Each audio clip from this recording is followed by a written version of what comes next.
Hello and welcome to the All 12 Signs video series for the Aquarius full moon that's happening on the 19th of August 2024.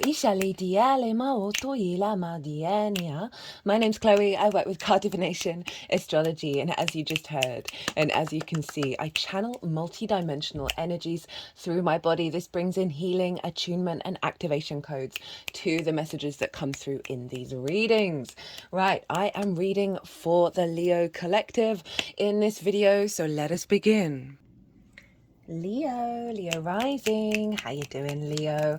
I read for the rising sign, so for those of you who have Leo elsewhere in your chart, look to the house that it falls in, look to the themes of that house.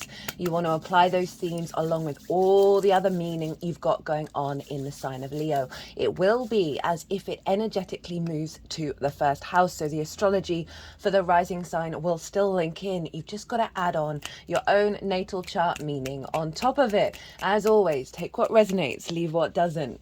So I am doing something a little bit differently than what I normally do on this channel. I am pre-shuffling at the moment. Regulars, if you've watched the last couple of transits, you know there's something happened in my household. A cat's gone missing. It'll be 2 weeks today, Mars's day, in the sign of Gemini. We had sisters, and it's just all very appropriate in the lead up to the new moon in Leo. So I've been very distracted, working through lots of difficult energies, but also obviously trying to focus on find the cat. And so I'm being very mindful of my energy. The readings that I normally do are usually an hour long for each of the signs. And so I'm trying to keep these short, and while still with my deepest intention to get these messages out for people. But also respecting my own energy. So that's what's going on and why there's a pre-shuffle. There's a competition as well. All the details of that competition are in the description box. I also did a little short this week, letting everyone know. And you can enter it as many times as you like. There are 3 readings up for grabs, so it's the end date to enter is my birthday, and I always want to give back with the solar return and with the sort of the birthday energy and celebration times. So let's get in to the astrology of this moon, because this moon is wild, completely utterly bonkers. There are so many squares, so many oppositions, so many big energies with this moon. It's crazy. We're going to feel it in the lead up. We're going to feel it afterwards. Squares can bring out conflict, drama, frustration, right? Butting heads, trying to win, all of that kind of martial energy, because Mars rules the square. But please bear in mind, squares are about creating in the 3D realm. Mars is a builder. Our motivation, our drive, and our action. So there may be some very catalytic energy over the next 2 weeks that are just shaking things down in order for you to build in this new timeline. Hello, new viewers. I channel multi-dimensional energies through my body, as you just heard and can see. This is various forms of light language, and it brings in healing, attunement, and activation codes to these messages. So it goes on throughout the reading. Leo rising, where is this happening for you? Well, you know where it's happening. It's opposite your sign, in the sign of Aquarius. And for Leo risings, this is the 7th house, the house of the other, right? This is intimate one-to-one relationships, the important relationships in your life. This can be a business partner, one-to-one clients, your therapist, your nearest and dearest friends, your long-term committed romantic relationships, as well as your relationship with source. The 7th house can show up in a lot of different ways. It can be affecting those people in your life. Those transits in the 7th can be about other people. It can be about how you are behaving in regards to the other, how you understand yourself in regards to the other, and also how you show up and what you're drawn to in the other as well. There's always a lot going on there. It's also the house, and I never normally say this, of open enemies because it's the opposition, right? And so for a lot of us, we can be out of balance with the opposition. It can highlight separation, isolation, opposition, because it's ruled by Saturn, the opposition. And so this is when we can sort of realize, okay, well, maybe if the Aquarius energy is showing up as an enemy, how do I get the Leo and the Aquarius energy to work together? What am I missing in this dynamic? Because Saturn's also about commitment, integrity, and legacy. The seventh house is linked into contracts. When two parties come together, set intentions, and are committed to acting out on those intentions. So that's a more sort of integrated relationship that shows up in the seventh. So big, powerful energy opposite your sign, which is the house of self, how you embody yourself through your sun or your moon in your actions and your deeds. All depends if you've got a day or a night chart, which luminary is the one providing wisdom to your ascendant. Your ascendant is your navigator through the cosmic waters, the lens in which you embody yourself. It's your body, your sense of self, your character, and it's often how other people see you. Now, we've had lots of transits in Leo. You've had a big glow up. Eat, at, ini, ma, inia. The sun is there opposite this moon, right? So what's going on in the seventh? What does a full moon in the seventh look like? Well, full moons represent a completion of a particular part of a cycle. So there's a leveling up in your understanding of the other, of your interaction with the other. What does that mean to you? You may have been doing some self-work of like making sure the self and the other are in balance rather than codependency or prioritizing one over the other. Obviously Pluto's been there for a while. You are going through a massive transformation in your understanding of committed intimate relationships. So this full moon is ending a particular cycle of the work that you've done since the new moon in Aquarius. It also can bring out triggers because we have the full light of the sun on the moon itself, right? The unconscious body. And so often when triggers show up around the full moon, when we've got this big energy, this is when the sun and the moon are highlighting what you need to focus on next, right? You see it as a tool rather than, oh, I'm repeating a cycle again, or oh, why did this happen? Figure out where the wisdom is. Full moon in the sign of Aquarius can see you spending time one-on-one with someone. This might be you spending time one-on-one with source. It's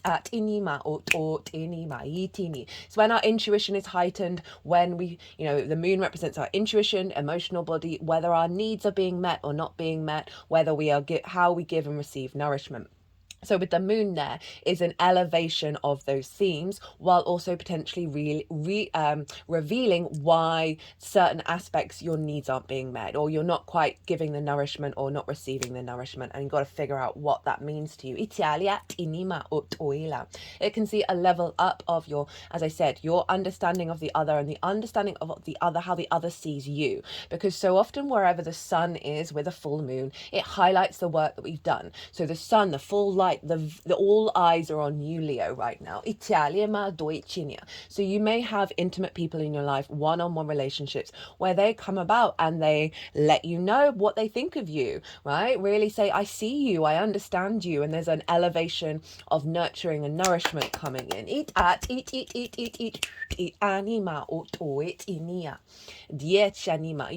become with the moon in the seventh around the full moon, you come more intuitively in alignment with understanding the needs of the other as well. There may be some clues that come up around this moon because it is the midpoint of the Mercury retrograde. It's wild. And so with a Mercury retrograde, this is when the sun and Mercury come into conjunction with one another. It's the halfway point. It's when Mercury moves from being the evening star that looks to the past, that is more yin energy, that's more cultivating and nuanced, to the morning star where it's more yang, outward, looking to the future energy. And so we get a lot of clues, divine inspiration, divine illumination around what's been going on with the retrograde, and also any solutions or tools in order to work with the next part of it. Full moons do bring revelations just in general, and then we add on the fact that we've got this Mercury retrograde going on in your sign, Leo. You're going to have Mars later on this year. That's the three personal planets all activating and retrograding in your sign for the last 2 years. This is wild.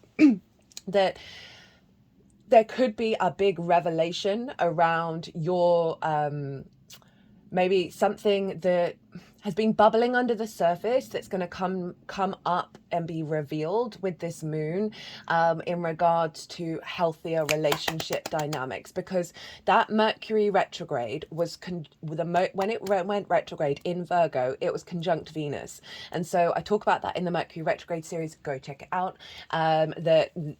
This whole retrograde phase is linked into the Venusian qualities, and obviously that can be about relationships, a sense of love, a sense of connection, right? So that it's recalibrating a frequency around connection and intimacy and bringing this back into balance. So there's so much more I want to say. The sun and the moon are squaring Uranus over in Taurus by degree, nearly by minute. It's wild, and there's more wild stuff to come. By the way, there's a collective reading. I break down all of this in a lot more detail because this moon is bonkers, and you can go check that out. I also did a collective tarot reading. If you want a deeper understanding and have a strengthening of how to work with that moon, go watch the collective reading, particularly for the Leo collective, because this is opposing you, and the Leo risings, this is in angular houses, which are 1st, 4th, 7th and 10th, and these are the pivot points of your natal chart. When we have transits here, they're a big deal. So Uranus up in the 10th house of your life purpose, your career, your visibility, your reputation, your bosses, right? Uranus is very sudden changes. It wants you to be confident and comfortable being your unique self, right? And it's been doing a number on your life path for quite some time now. So we have this formation in all the fixed signs, by the way, because we've also got Pallas Athena over in your 4th house. Now, she is an asteroid. She represents embodied wisdom and strategy. She is the saving grace of this grand fixed cross. Uranus, as I said, path clearer, breaker of chains, wants you to be confident and comfortable being yourself in regards to the path that you walk, in regards to not necessarily needing to be seen and needing to be recognized. That's not a motivation for your life path, right? It's trying to get you outside of that framework in order to then bring about sudden changes around the self and the other in regards to the life purpose. Now, how can this show up? This could be having a light bulb moment with your business partner about the next stage of your business, right? Of where you're both headed. This could see sudden shifts and changes around your visibility in terms of getting more one-to-one clients. This could be a heightened connection and elevation of your relationship with Source. That means you have more clarity and vision to be in alignment with the Uranian actions around liberating the next stage of your life path and life purpose.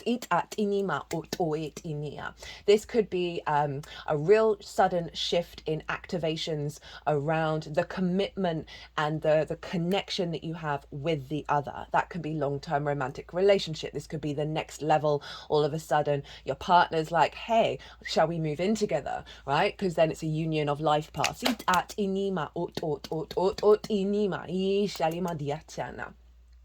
All sorts of things. It could be a new framework around how you understand yourself and therefore how you show up with the other that is in alignment with your soul path. Now back to Pallas Athena over in the 4th house. Your roots, your foundations, your life purpose. Oh, no, sorry.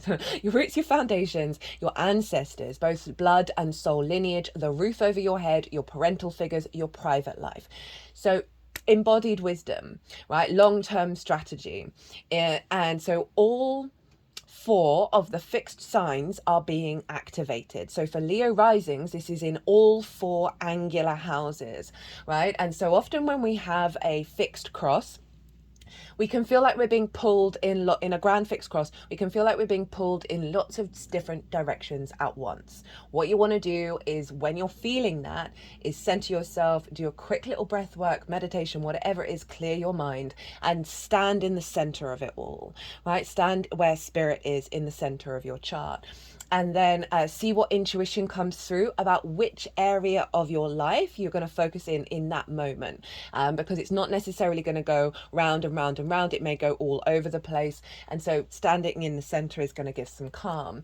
And so we've got this big activation, which then can turn into a generator of self, home, other life purpose. Now, I like to envisage a tree in the natal chart. The fourth house is the root system, right? We need a strong foundation in order for our tree to grow. The 10th house is where the tops of the leaves are striving for the sun, because the 10th house is where the sun was at the peak of your chart, peak of its cycle on the day that you were born.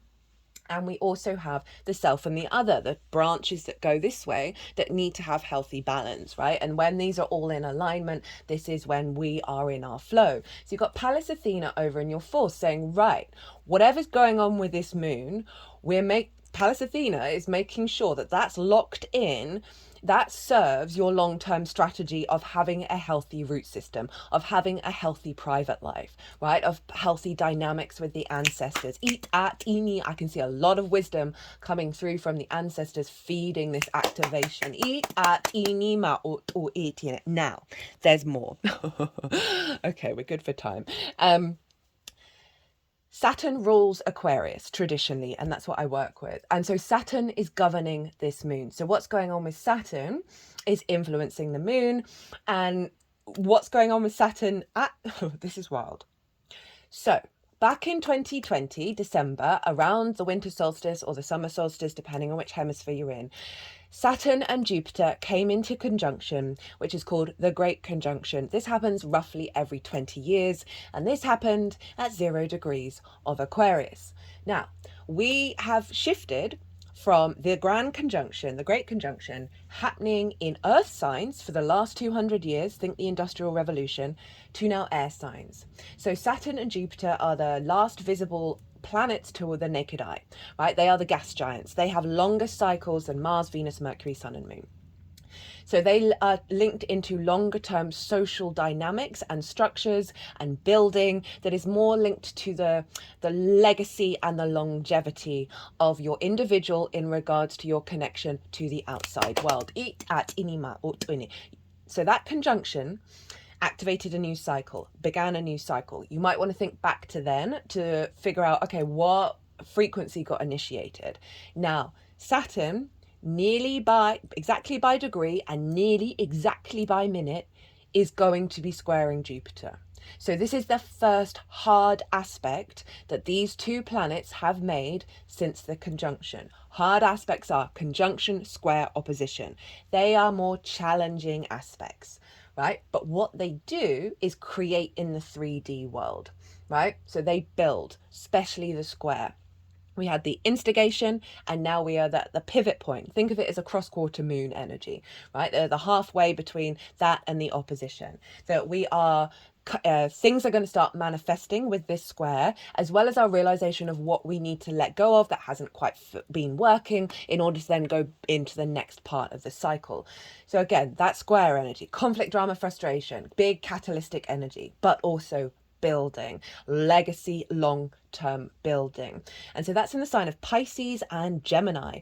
And not only is Jupiter there in Gemini squaring Saturn, but so is Mars. So this is happening in mutable signs. There's a lot of mutability going on here. And that square with Saturn and Jupiter and Mars is the embodied wisdom of our actions to adapt and change and be curious and open to new dynamics, new expansion of neural pathways and perspectives, new levels of communication, new levels of capacity of building through that creativity and play of the Gemini with Pisces energy. And Pisces is that synchronistic, non-linear, very compassionate, open energy, the sort of things appearing out of nowhere, very fluky energy. And Saturn's there, and it's retrograde at the moment. And for me, Saturn in Pisces is about making the magic of Pisces real, concrete. Now that's in your 8th house of relationship dynamics, the outside world's resources and your interaction with them. So we've got all the themes around healthy relationship dynamics, about resources from the outside world, squaring Jupiter and Mars over in your 11th house of hopes and dreams, friends, groups and alliances, and reaping the benefits from your 10th house. Jupiter loves being in the 11th. Favorite place to be. I recommend the Jupiter Gemini transit series because that transit happens once every 12 years. The energy of that Gemini Gemini Jupiter energy is wild. I love it. It's so useful for how we integrate magic into the real world, which is all the same. So we have this square between the resources of the outside world with your hopes and dreams, right? With reaping the benefits from your 10th house, with connecting to bigger groups. So there may be healthier dynamics with groups, more clients coming in, more resources coming in to help facilitate your hopes and dreams, reaping the benefits from your 10th house, bonuses, commissions, that kind of thing. Healthier relationship dynamics if that's a hope and dream. So Mars, Jupiter, they are activating your capacity to take action and be motivated to uplift and expand and elevate your hopes and your dreams, your connections to communities. Now, not only that, but Venus is opposite Saturn over in the sign of Virgo, another mutable sign. And she's squaring Mars, she's squaring Jupiter. The combination that this setup is happening on an Aquarius moon when we had the conjunction in Aquarius in 2020 blows my tiny, tiny, tiny little mind. So Venus opposite Saturn. Venus is in your second house of your skills, your tools, your resources, right? Of how you manifest and bring in regular income. It's the things that you value and how you value yourself. Venus is there helping elevate and connect the dots with your skills and tools, helping you feel good about yourself, right? Helping perhaps there may be some more money flow coming because Venus can be linked into money in regards to the feminine energy. Your skills and tools being seen in a very charming way. Opposite Saturn, right? When these two come into opposition, it can be a separation of love and authority. But when they are in balance, this is a dedicated commitment to desire, to pleasure, to joy, to creativity, from the outside world's resources into your resources and your sense of value, moving away from a scarcity complex. 8th house is very psychic, right? So the resources with source, right? An elevation of that is pouring in a creative manner into your skills and tools, right? All in alignment with that life purpose. If you have anything in Sagittarius around, around sort of, let's do wide 10 to 25 degrees, but so everything's kind of at 19 for this 1917 in the other mutable signs. If you've got something in Sagittarius around those degrees, you are activating a grand mutable cross. So not only is there a grand fixed cross, but there's a grand mutable cross. I love that because fixed energy keeps going. It's very loyal, can be very stubborn. It's very difficult to adapt and change, but it is about keeping going, either long-term plan, what is fixed, what is stable. And the mutable energy is helping us shift and change when we need to in order to facilitate the adaptation of the fixed energy. And I absolutely love it. If you don't have anything in Sagittarius around those degrees, this is rather than forming that generator where you might feel like you're being pulled in lots of different directions, this is really elevating our capacity to be very fluid with core principles. So if you don't have anything there, it's forming a T-square. Venus and Saturn opposition with the square to Jupiter and Mars. The release point of the T-square is Jupiter and Mars over in Gemini. So there's a focus around the manifestation through your actions of expansion, around the commitment and the desire and the creativity of outside world's resources, healthier relationship dynamics, your understanding of your own value, your skills, your resources, funneling into your hopes and dreams, funneling into the elevation of the rewards you reap from your 10th house. There's a lot going on. So, right, I'm going to read the tarot now. Firstly, though, look to where your sun and your moon are in your natal chart.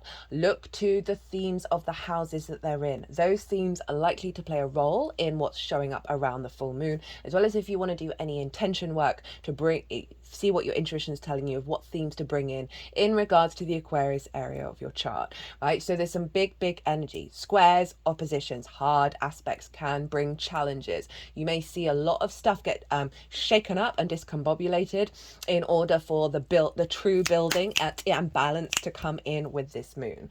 Wild. So What's being completed with this full moon? This is the Five of Cups in reverse, the Eight of Wands, and the Sun. And this is such a beautiful energy. We've got one of your cards, Leo. Five of Cups is obviously grief. There's a heaviness of that which has been spilt over, the flow, the play, the celebration, the being in flow with other people, and the abundant energy of the Three of Cups. It's a beautiful card, but this is the loss of that, of looking to that which is lost or may have never been. And it's quite a heavy energy, obviously symbolized with that big black cloak. But we do have the Two of Cups behind this figure, and it's always saying, yes, this is a process that's very necessary to go through, but it truly wants you to be able to turn around and realize that there is always union, there is always connection, there is always love. And this is showing up in the reverse. So this is what's being completed, an end of a cycle around grief, around that heaviness. You've obviously been processing. There may have been certain situations that have come up that have brought up old wounds around this, that have helped potentially disconnected you, wanting you to isolate, wanting you to be in the void rather than in creation and love energy, right? We all have those times. And it's come with the Eight of Wands and the Sun. The Eight of Wands is Mercury in Sagittarius, and so that's your fifth house of creation energy and joy and pleasure, amusement, games, inner child, children, romance, dating, and love. So it's really interesting that that card's shown up in regards to the seventh house, which is about commitment. It is about integrity, and intimacy with the other. That there's been something blocking the play, the love, the romance, right? The creativity, that you've worked through a cycle that's been impacting the seventh house. Now that doesn't just have to be a romantic energy. That can be play with friends, being able to be creative with clients and find the joy in existing or working with the other. We've got an alignment coming in. All these ones are heading in the same direction, right? They are in alignment. So having processed this has come, I feel like this is the completion, right? You've done this cycle, the alignment's coming in, you've been working on the alignment, but the alignment's really going to be coming in magnified, and then this part of the cycle is completed with that full moon. We then have the Sun, the vision, the clarity, the animation, the freedom, the play, the joy. Here's that inner child, right? So there's something around really liberating a lot of wounds, maybe abandonment issues, maybe not feeling good enough to have that level of commitment, have that level of reciprocity in regards to the other. So there's a real sense of you coming back into your joy, coming back into your light, and visibility. So if we think about the career, the life purpose, of coming into a new phase of visibility around the work that you do, around your understanding your life path, that could be finding more joy in life, right? Having healthier relationship dynamics. We happen to have the Ten of Cups at the bottom of the deck. Now, what is being activated? What is the intention that the moon wants to manifest for you over the next 6 months? Because this takes us up to the Aquarius new moon that we have obviously in Aquarius season. We have the Five of Pentacles in reverse. So you've got two fives in the reverse in two piles, which is pretty cool. The Page of Wands and the Hierophant. So the intention of this moon, having worked on grief, is now working on scarcity, right? Is now working on this sense of isolation, left out in the cold, not having the resources that you need, not feeling connected to source, right? Very much a fear mindset, feeling very withdrawn, run down, not feeling the support, not having a level of reciprocity and commitment in the 3D world. And this is showing up in reverse. So the intention of this moon is releasing this from your energetic field. And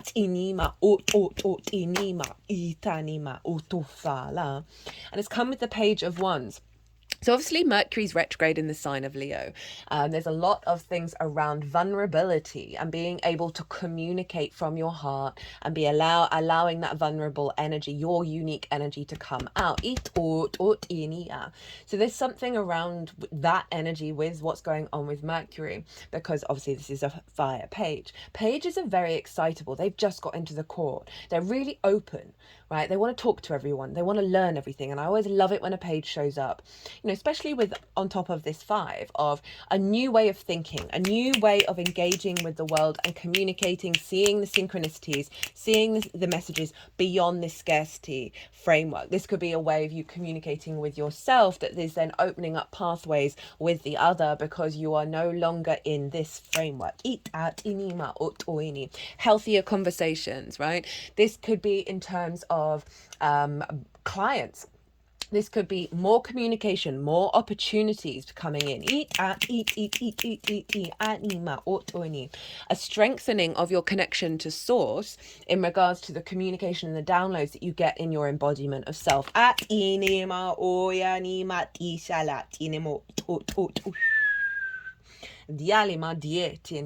There's a lightness with this Page of Wands. There's a real sense of beginning, not necessarily beginning a new journey, but kind of like cleaning the slate of any sort of old patterns and jadedness and restrictions, like, because as I said, the Page is very excitable. It's very open to what's coming towards it rather than being restricted. Again, it can be new adventures, new offerings, new communication styles with the other. And we have the Hierophant, right? This is Taurus energy. So this is your 10th house of life purpose, career, visibility, reputation. So there's really something of an elevation of your visibility and what you have to communicate. And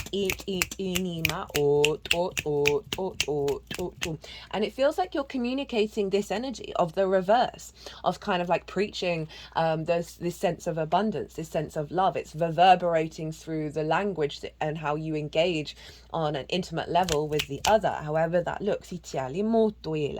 So as I said, the Hierophant is Taurus. There's something around here linked into your life purpose. As I said, that doesn't just have to be career can facilitate it. This is the Pope, right? So it represents the embodied spiritual wisdom, or the meaning that you find in life, right? You don't have to call it spiritual, but it's in the body, it's in the physical senses. It's Taurus, right? It's your personal connection to earth, of having gone through a difficult time, having gone through the spiritual awakening, or your conscious mind expanded, however you want to phrase it. But it's embodied now. And not only that, but people are taking notice. This figure is talking to these and talking from a place of authority. So there's something around what you have, what your vibrational frequency is giving off, is giving it a layer of integration. When it comes to how you operate with the other. So I see this sense of the vision of self no longer being distorted by the other. As I said, we can have codependency, we can prioritize the other too much, but it is a level of commitment, a level of dedication. There's something about the institution there, of you becoming your own institution, and whatever it is that your career is, your life purpose is, there's something about you having the keys now on a vibrational level that is helping yourself unlock as well as that of others. And we have the hand gesture of the 2 fingers up, 2 fingers down. This is the benediction. We see statues of Jesus, of the Buddha having this, because it's the bridge. This is bridge between the sky and the earth, the night and the day, the unseen and the seen. And acknowledging that polarity and finding a sense of union within yourself where you are being your own guru, right? But if we think about relationships, this is a heightened level of dedication and communication beyond scarcity, right? There's a real commitment here. Some of you may get messages of saying, as I said, hey, do you want to move in? Or, I don't want to see anybody else. Or do you want to get married, right? That frequency could definitely see the full moon showing up with that. But so we have the 10 of Cups at the bottom of the deck. So this is the, underlying energy of the intention of this moon. And this is the happily family. It's a figurative expression, but what it's representing is the internal balance and your emotional gratitude and inner light being reflected out in the world. So this is in other areas external to you that are connected to you that are in alignment, right? It's the only rainbow in tarot, which I see as the chakra body, right? When we're in alignment, the outside world then starts showing rainbows. Okay, for some of you this may be about getting a house, moving in with someone, but this overall is like you feeling very emotionally in alignment with parts of your life that are external to you. So that can be career, that can be friends, that can be your connection with source, where you're now seeing that emotional resonance externally rather than internally. Itoit anima otoinima. So how to amplify the intention of this moon? We have the 10 of Swords, the 4 of Swords, and the Queen of Cups. Pretty powerful combination. The 10 of Swords with the 4 of Swords, this feels like contemplation of this, right? This is kind of big karmic energy. All the swords are along the spine. The Leo rules the spine. We also have the same hand gesture as the Hierophant. And what this feels like is this is a mobilization. This is words, ideas, spells, constructs, perceptions from this lifetime, from past lifetime, where you felt quite immobilized, where you can't get up and go and be yourself. There's an element of betrayal, of not having awareness because they're in the back of you in your karma, right? And this is a quite heavy energy. It is representing completion. And what I feel with this combination with the 4 of Swords is this, in order to work with this, you've got to think about what these are, right? What feels like it paralyzes you, and get to the root of it, because the 4 of Swords is all about knowing you're being held by something bigger than yourself, because they're in a church, in a state of meditation, state of prayer, to contemplate those 3 of Swords that are no longer in the heart, in order to find clarity, the Ace of Swords. So there's something here about going inward, reflecting, being in a pause state of what could these swords mean to you, right? Do they even exist? And you may just go into meditation and visualize the swords coming out. But I do want to stress, this is a 10. It's a completion energy, right? This moon is then really helping facilitate clearing out some big stuck stuff, some big karmic stuff. That is going to have you in a position where you feel held, while you feel inspired, where you're getting that information come through. And so with that Queen of Cups, she's so serene. She's so at peace with where she is and what she's doing. She can see far into the future, very psychic, but she's not in fear. In fact, she's so serene, she's turning into the ocean itself, right? She's turning into her environment. And this is about cultivation of your emotional body, of bringing nourishment and nuance and depth to it, of observation and really tending to your emotional needs, and resonance of your emotional body. But it's also saying you don't have to worry. You do not have to worry about this anymore, right? We are shifting a frequency, heightened psychic ability, right? Being more in alignment with nourishing yourself rather than being in the 10 of Swords. And you got 2 10s as well, so it is really representing something quite pivotal in your life, that Queen of Cups feels very nourishing in order to help release the lingering energies of that 10 of Swords. All my spine's now wiggling around. Eat. Yeah, like that feels so powerful, of like an end of a massive cycle. So we've got 2 oracle cards. Dances on one foot, a balancing act. This card has not come out once, not even in personal readings, since I've had this deck. Spirit of the river, movement towards adventure.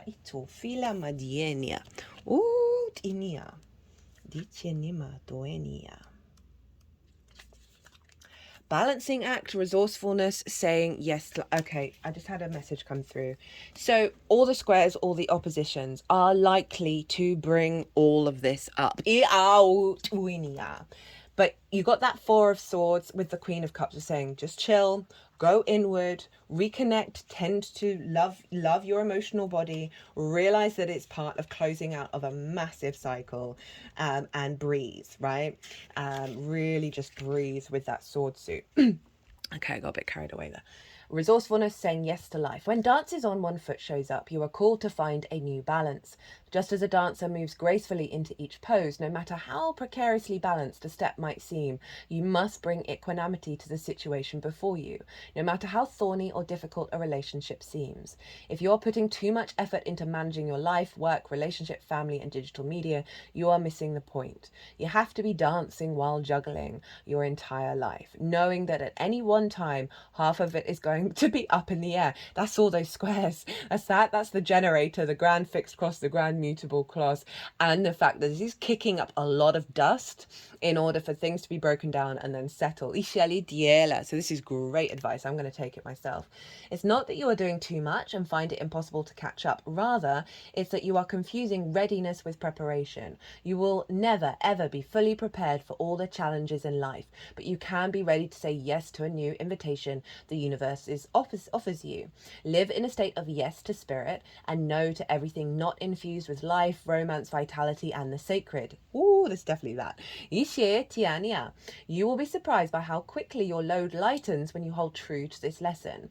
You are challenged now to work with the resources available to you and not be seduced by the belief, if I only had more. Life has provided you with everything you need to accomplish your goals and fulfill your mission. When it feels like you are losing your balance, do not contract, holding your arms close to your chest, for you will fall. Instead, reach out and extend them fully, saying yes to Spirit's steadying hand. Ooh, I love that. I love that so much. What was that really key? Live in a state of yes to spirit and no to everything not infused with life, romance, vitality, and the sacred.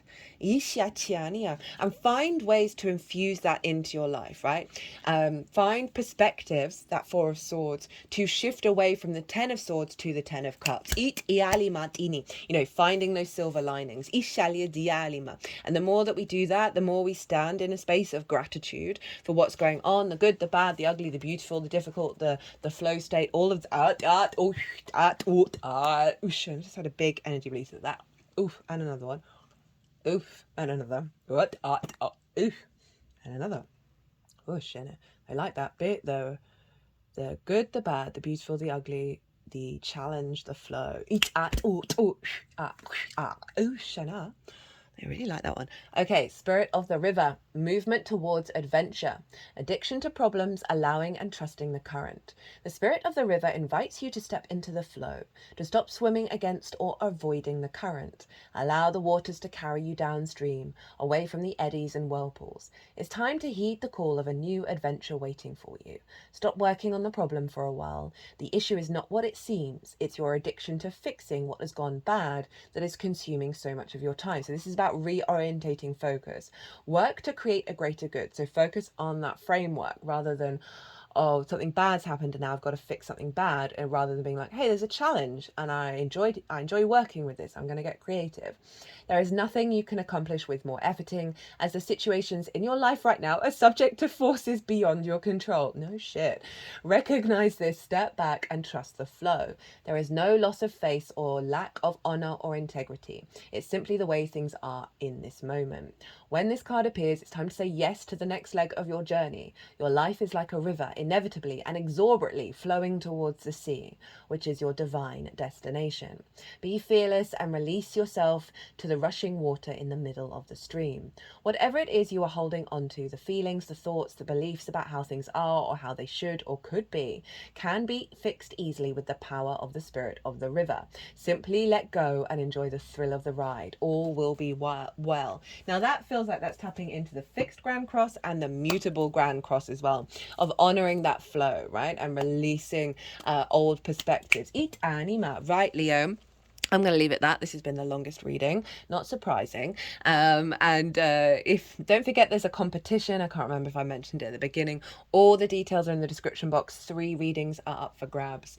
I hope you enjoyed this video. I hope it resonated. If it did, don't forget to hit that like button. It brings me a lot of joy. Also helps the algorithm, obviously. Leo, be good to yourself. Be good to those around you. Safe travels and be well until we meet again.